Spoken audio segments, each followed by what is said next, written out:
Before COVID, West Pelzer was really excited about 2020. We had set the stage for a lot of summer and fall events that would carry us on into the new decade. So we started in February with our retreat of council.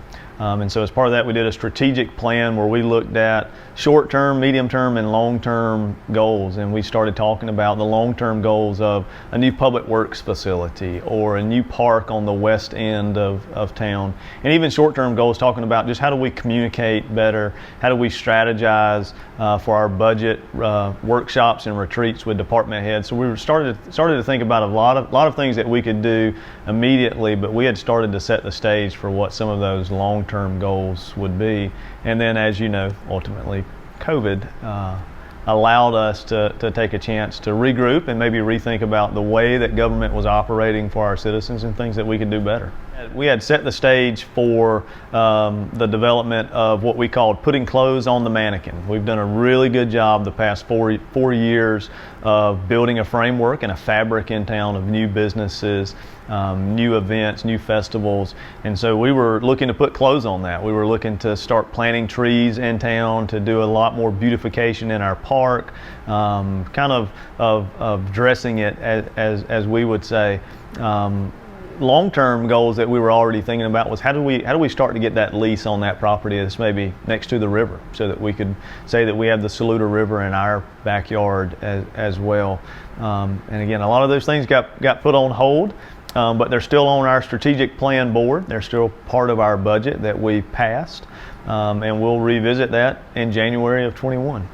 So economic development during COVID or the pandemic didn't seem to stop. Now, while we had local businesses that did have a lot of downturn in their business or a decrease in revenue, what we saw was the community coming together. And so while on a Saturday or Sunday we typically go to a downtown Greenville or a downtown Anderson to eat dinner, we saw a lot more people staying local. We saw a lot more people walking the sidewalks.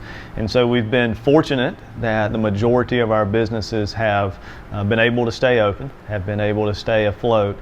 We did have one closure, but where one door closes, another door opens. And so during the pandemic, we were excited to announce that Arnold's and Besto would be combining to come to West Pelzer on Main Street and fill that void. So while economic development may have seemed to stop, it was just a pause and a deep breath looking forward to 2021. So there's a lot of projects that came to life during the pandemic, and one of them was the walkability, the connectivity of West Pelzer, not only to Pelzer and Williamston, but to the broader region. And so for the first time, as my term as mayor, we had people calling, letting us know that sidewalks were broken, or that the ADA ramp wasn't truly accessible, or the crosswalk wasn't visible enough. So we had more people out walking in our town than we had ever seen before.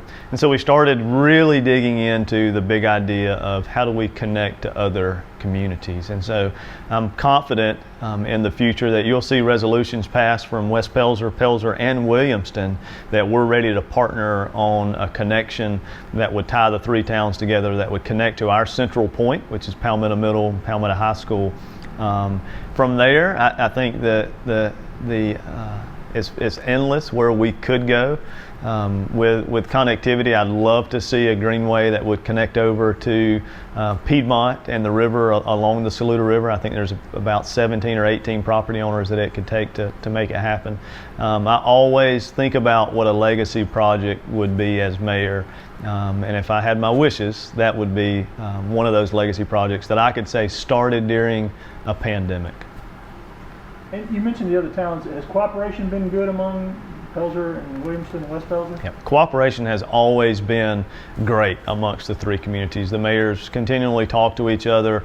I think where COVID kind of, or the pandemic really played into our benefit was that we were forced to communicate better. So it was not just collaborating and talking about things, but when you have multiple staff that are out because of potential exposures, it forced us to communicate. It forced us to share resources and maybe talk a little more. And I'm confident that with the Mayor-elect Burgess in Williamston, new Mayor Ragland in Pelzer, and myself, that we'll be able to continue that communication and continue that collaboration.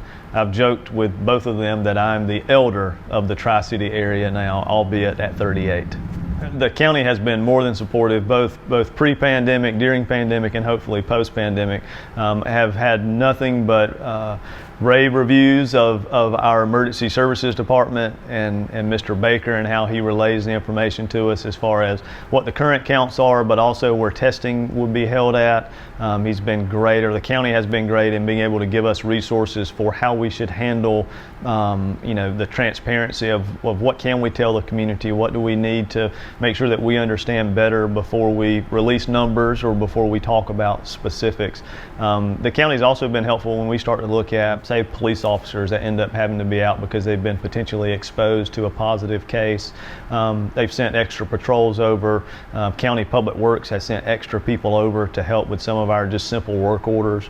And so they have been an absolute blessing. 2021 will definitely be, or what will feel like, a rebirth for West Pelzer. We were becoming known as a community that was, some had called artsy, that you never know what West Pelzer is going to do next with a festival or an event. And so we were really bummed that we didn't get to have, say, Dog Days of Summer or the adult Easter egg hunt where we passed out, fishing rods and bottles of wine and coffee to those that found the giant eggs in town.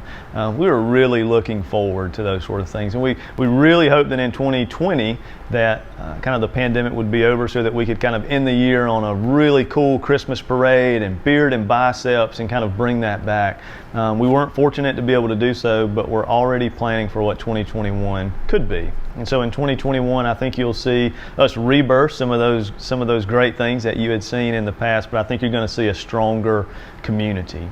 And so what we witnessed during the parade was a community that came together, probably the longest parade in history, probably the most people that had ever attended a parade. And so they're thriving for that engagement. And so in 2021, you'll see more community events, but I think you'll see more community involvement and folks that want to volunteer. One of the things I have strived to do as part of my tenure as mayor is make sure that this is not the Mayor Sanders show, that this is a community-led event that's attended by the community, that's put on by the community. And so, again, I hope there's some more volunteers that come out in 2021 that can make these events possible. One of the things that happened during the pandemic when we were first forced to close, Paula and I sat down, Paula, our town administrator, and I sat down and we started talking about how can we make sure that government operates more efficiently during the pandemic, but that we also are transparent with the public so that we can communicate what it will look like post-pandemic. And so we sat down and spent a lot of time talking about security up front with our billing and permit clerks. What does it look like for having additional cameras out, having additional officers in the building at any given time? And frankly, how we do online portals for town. And so now almost everything that you would once do inside of the building, you can now do online. And for a town of 882 people, that's a pretty big deal that we were able to do so. I should also compliment Representative Thayer, Senator Gambrell, and Representative Cox. They were outstanding in kind of telling us what was happening at the state level with some of the governor's executive orders of how they would impact us and what we could be looking forward to coming down the road. So they were instrumental in us working with CARES funding for what we could do as far as just sanitizing stations, thermometers of folks walking into the building, how courts were being run in larger cities and how our court system would need to work. I think a lot of those things post-pandemic will likely not change for local government. You'll still be able to do everything online. We're still going to protect ourselves with plastic barricades in front of our billing clerks just for safety and security reasons, and then also the cameras, being able to know who's coming in and out of the building, and if there's a potential positive, or maybe next year it's just a potential flu case, but nonetheless we'd like to know who's coming in and out at all times. Being able to take a deep breath is sometimes a really good thing for local governments to be able to do. And I think that our economy was such pre-pandemic that we were all just running. And I don't think we knew where the finish line was at. We were all just chasing a prize, whether it was a new business or a new housing development. And I think COVID kind of forced a lot of elected officials to sit down and take a breath and start to reflect on what they had previously accomplished and what race they were actually running. And I'm a prime example of COVID anxiety, COVID depression. Those things are real. I've been a part of that. I have been through that. But the pandemic really forced me as a mayor to take a deep breath and kind of start to think about what that what that legacy needed to be, what the policies need to look like for an efficient government, and what happens if I weren't mayor. What happens if Mayor Sanders unfortunately passes away tomorrow? What does the town look like, and have I done the right job and not just chased a prize that I didn't know what the prize was? And so I'm frankly thankful that we were kind of forced to take a deep breath.